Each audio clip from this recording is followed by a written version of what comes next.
ससुर को ना पिता तुल्य माना गया है, और जब उससे इस तरह की हरकतें कोई सुनता है तो उसके ऊपर क्या बीतती है। अगर ये सच है तो ये शर्मनाक है, ये सच शर्मनाक है। क्या इतनी भी सेंस नहीं है एक इतने बड़े पद पर होने के बाद भी अपनी बहू से रिलेशन और बच्चा। Hello everyone, welcome back to my channel Purnima कैसे ब्लॉग। और आप सब कैसे? आई होप आप सब बहुत अच्छे से होंगे। मैं भी बढ़िया हूँ। स्वस्थ रहिए, मस्त रहिए, अपना और अपनों का खूब सारा ख्याल रखिए। तो चलिए आज का वीडियो स्टार्ट करते हैं। हमारा आज का वीडियो होने वाला है हमारी प्यारी प्यारी जो लोग नाम रख रहे हैं अबला बहुरानी, यानी स्नैपी गर्ल के बारे में। देखो यार, ये इनका ना ये जो मामला है ये बहुत ज्यादा उलझता चला जा रहा है, और हमेशा रिएक्शन वालों का एक काम होता है कि आप जो चीजों को देखो उसके बारे में बात करो। सही लगे तो सही, गलत लगे तो गलत। जो चीज हमारे सोशल मीडिया यानी वाईटी पर आ चुकी है उसको देखने के बाद उसके बारे में कोई ओपिनियन दो। पर लोग क्या करते हैं, एक टीम बना लेते हैं। क्यों? उनको लगता है हम झगड़ा करेंगे, कंट्रोवर्सी करेंगे तो ग्रो कर जाएंगे। अरे आप स्लो ग्रो करोगे, लेकिन आप जो मन में आपके अपने लिए गिल्ट है वो नहीं आएगी। किसी को नीचा दिखा के ग्रो करके क्या कर लोगे आप? हमेशा बोलती हूँ कभी भी कि अगर कोई पक्ष की कंट्रोवर्सी के बारे में आप बात कर रहे हो तो कभी एक साइड में मत रहो, दोनों साइड देखो। क्योंकि कंट्रोवर्सी जब किसी चीज की होती है या कोई झगड़ा होता है तो दो पक्ष में होता है, और दोनों पक्ष में ना तो पूरी तरह से कोई सही हो सकता है, ना तो पूरी तरह से कोई गलत हो सकता है। लेकिन लोग एक चीज पकड़ लेते हैं और उसके लिए हर चीज, गाली गलौज, किसी का कैरेक्टर असैसिनेशन, सब कुछ कर डालते हैं। लेकिन ये गलत है। अभी जो सपना के साथ हुआ, आई थिंक आप सब ने देखा होगा। नहीं देखा होगा तो मैं शॉर्ट में आपको बता देती हूँ। सपना ने एफआईआर दर्ज की थी, वो गई और उन्होंने वहीं से लाइव किया थाने से रो रो कर कि मेरी एफआईआर की कॉपी फाड़ दी गई, एफआईआर दर्ज नहीं कराया गया। मुझे बोला गया, मैंने एक इस पर वीडियो भी बनाई, नहीं बनाया होगा तो आप लोग जाके देखना, नहीं देखा होगा तो, कि जब आपका पति मरा था तो आप कहाँ सो रहे थे। तो सपना ने ही ये भी बोला था कि हाँ, जब मैं एक लीगल एडवाइजर के अंडर काम मतलब हूँ, वो मुझे बोल रहे हैं वाईटी पर चीजें नहीं लानी है तो इसलिए वजह नहीं ला रही हूँ।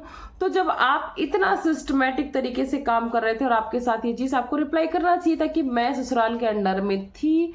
शायद इन्होंने किया भी होगा और तब मैं कैपेबल नहीं थी, लेकिन अब मैं कैपेबल हूँ, कर रही हूँ। लेकिन जो भी हुआ गलत हुआ, और वाकई में हमारे कंट्री की जो पुलिस है करप्ट है, इसको कहने में कोई शर्म नहीं है, कुछ परसेंट को छोड़कर। क्योंकि अगर वो एक पक्ष से पैसा खा के उसके साइड हो जाती है तो दूसरा पक्ष जैसे उससे ज्यादा पैसा भरेगा मुंह में ना, वो दूसरी तरफ भी हो जाएगी। इस तरह की तो पुलिस है। और साथ में इन्होंने एलिगेशंस लगाए, जब वो एडवोकेट दीदी हमारी, मुझे नाम लेने में कोई नहीं, पूजा जी ने पुलिस थाने में, क्योंकि उन लोग को इतनी अथॉरिटी होती है लॉ जो है कि फोन करके पूछ सकते हैं कुछ पर्टिकुलर चीजें। उन्होंने पूछा तो बताया गया कि नहीं, ये जो एप्लीकेशन इस बेस पे रिजेक्ट हुई कि इन्होंने जो एलिगेशन लगाए थे उसमें वो निराधार थे। इन्होंने एक एलिगेशन लगाया कि हमारे ससुर जी मेरे साथ फिजिकल रिलेशन बनाकर एक बेटा चाहते थे। अगर ऐसा एलिगेशन लगाया तो मुझे लगता है, मैं सच बताऊं, कि ये गलत है। आपको अपना केस जीतने के लिए ऐसे एलिगेशन नहीं लगाना चाहिए। आप बोलोगे आप गलत क्यों कह रहे हो, क्योंकि इन्हीं की एक रिलेटिव ने इसको कॉन्ट्राडिक्ट किया। उन्होंने बोला कि नहीं, वो आईवीएफ के थ्रू चाहते थे बच्चा, फिजिकल रिलेशन से नहीं। तो चाहे वो बेटा आईवीएफ के थ्रू होता, चाहे फिजिकल रिलेशन से, लेकिन बिना पति के अगर एक औरत प्रेग्नेंट होती है तो दुनिया क्या कहेगी। इतनी समझ तो मुझे उनके ससुर जी के अंदर दिखती है, क्योंकि वो बाय प्रोफेशन एक टीचर, एक मेच्योर पर्सन दिखते हैं। तो कुछ एलिगेशन लगाने के पहले आपको सोचना चाहिए। और ये एलिगेशन कहां से राजवीर के केस को न्याय दिलाएंगे, कहां से रिलेट करते हैं? ये तो मुझे बिल्कुल निराधार लगे। लेकिन सेकंड जो उन्होंने लगाया कि मेरे पति का जो मौत था वो कोई एक्सीडेंट नहीं था, पूरी प्लानिंग के साथ था, ये मुझे लगता है कि उनकी मौत यानी उनके न्याय के लिए कनेक्ट करती है।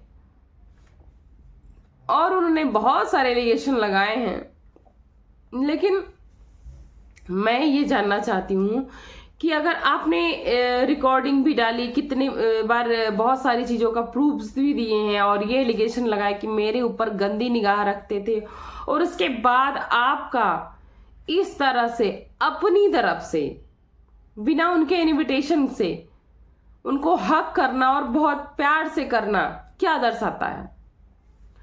अगर आप कंफर्टेबल होगे तभी आप अपने ससुर से हक करोगे। ससुर कितना भी बोल दो, पिता ससुर समान होता है, पर ससुर और पिता में अंतर होता है। क्यों? ये नहीं कि खराब होता है ससुर, इसलिए क्योंकि जहां हम बचपन से रहते हैं ना, वो हमारा कंफर्ट अलग होता है। ससुर के लिए एक अलग से रिस्पेक्ट होती है, प्यार के साथ रिस्पेक्ट बहुत हाई होती है। जैसे आप अपने भाई बहनों में झगड़ा कर सकते हो, लेकिन जो बड़े भाई बहन होते हैं आपके कजिन, उनको आप प्यार तो करते हो पर रिस्पेक्ट वाला होता है। सेम चीजें होती हैं। लेकिन आप अगर इतना हक कर रहे हो कंफर्टेबल होके, तो कहीं ना कहीं आप भी कंफर्टेबल थे, आपको ये नहीं था अंदेशा कि ऐसी चीजें होती हैं। तो इस वजह, इस अगर निगाह से देखा जाए तो आप खुद गलत प्रूफ होते हुए दिखाई दे रहे हो। दूसरी चीज कहां से आप गलत प्रूफ दिख रहे हो कि आपने ही बोला कि मुझ पे गलत निगाह रखते थे, मुझे गलत तरीके से देखते हो। आई थिंक हर औरत फील कर सकती है, क्योंकि हर लेडीज की ना बहुत स्ट्रांग होती है एनर्जी किसी की गलत निगाह को फील करने के लिए। तो अगर ऐसा था और आप घर छोड़ के आए, ये चीजें तो समझ में आती है। लेकिन उसके बाद आप बोल रहे हो कि इतनी सारी चीजें बोलने के बाद कि मैं रखूंगी दाल रोटी, मैं खिलाऊंगी। तो आप इस तरह के व्यक्ति के साथ एक बार इतना बड़ा धोखा होने के बाद तो मुझे लगता है कोई कॉमन इंसान और नॉर्मल औरत दोबारा रहना नहीं चाहेगी। अगर आप सामने से इनविटेशन दे रहे हो कि आप ये सब चीजें वापस ले लो, प्रॉपर्टी इनडायरेक्ट दे दो, तो मैं रहना चाहूंगी, दाल रोटी दूंगी, तो ये आप अपने ही जाल में फंस रहे हो। तो आप अगर किसी के कहने में अपने लिए गड्ढा खोद रहे हो तो बंद कर दो। आपने अपने केस की खुद धज्जियां उड़ा दी हैं। क्योंकि अगर औरत फील करने ना कि मेरे साथ गलत कर सकता है, गलत निगाह, तो उसके आसपास भी नहीं फटकना चाहेगी। अपने साथ रखने की या उसके साथ रहने का निर्णय तो बहुत दूर की बात है। वो एक सेकंड के लिए भी उसके साथ अकेला होगी ना, तो बहुत बहुत ज्यादा डिस्कम्फर्ट फील करेगी। और अगर आप किसी के साथ रहने का निर्णय ले लेते हो परमानेंट, तो कभी न कभी वो पल आएगा कि आप अकेले होगे उसके साथ। तो आप अपनी ही बातों में फंस रहे हो अब, या आप अपनी मर्जी से इस चीजों को कर रहे हो, या आपको जो निर्देश दिए जा रहे हैं उस वजह से आप समझ नहीं पा रहे हो कि आप क्या कर रहे हो। मुझे नहीं पता, लेकिन आपको जो करना चाहिए सोच समझ कर करना चाहिए। मैं यहाँ पर किसी भी पक्ष को कभी सही कभी गलत नहीं कहती हूँ। मैं बोलती हूँ कि दोनों पक्षों की बातें सुनो, एक पक्ष को लेके झगड़े मत करो। दोनों पक्षों की बातें अच्छे से सुनो, समझो, उसके बाद निर्णय लो। और किस केस का फैसला हुआ है वाईटी पर आज तक?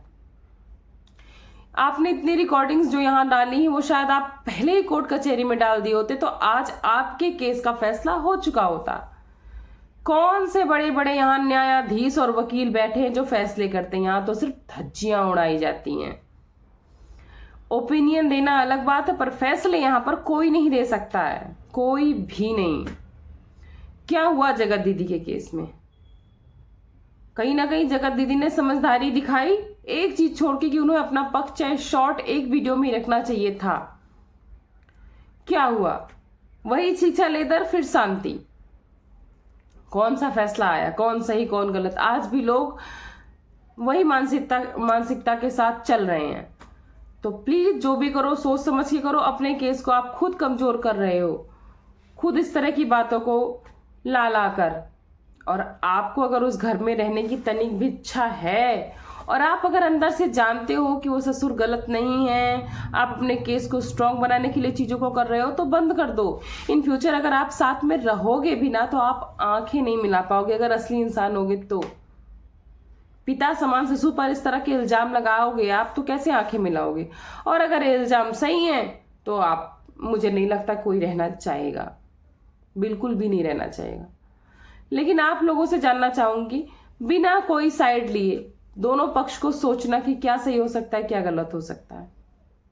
हाँ, मगर ये बड़ा आश्चर्य है कि उनके माता पिता क्यों नहीं चाहते इस निर्णय को लेना। मुझे लगता है कि झगड़े झंझट को एक साइड में रखकर उनको इस समय अपने बहू के साथ मिलकर इस कंप्लेन को दर्ज कराना चाहिए और इसके फैसले को आने के लिए इंतजार करना चाहिए और पब्लिक को दिखाना चाहिए आखिर हुआ क्या था। चलिए वीडियो को यहीं पे एंड करती हूँ, मिलती हूँ नेक्स्ट वीडियो में। आप लोग अपनी राय जरूर देना और वीडियो अच्छी लगी हो तो लाइक, सब्सक्राइब एंड शेयर जरूर कर देना। थैंक्स फॉर वॉचिंग पूर्णिमा के ब्लॉग। Bye bye.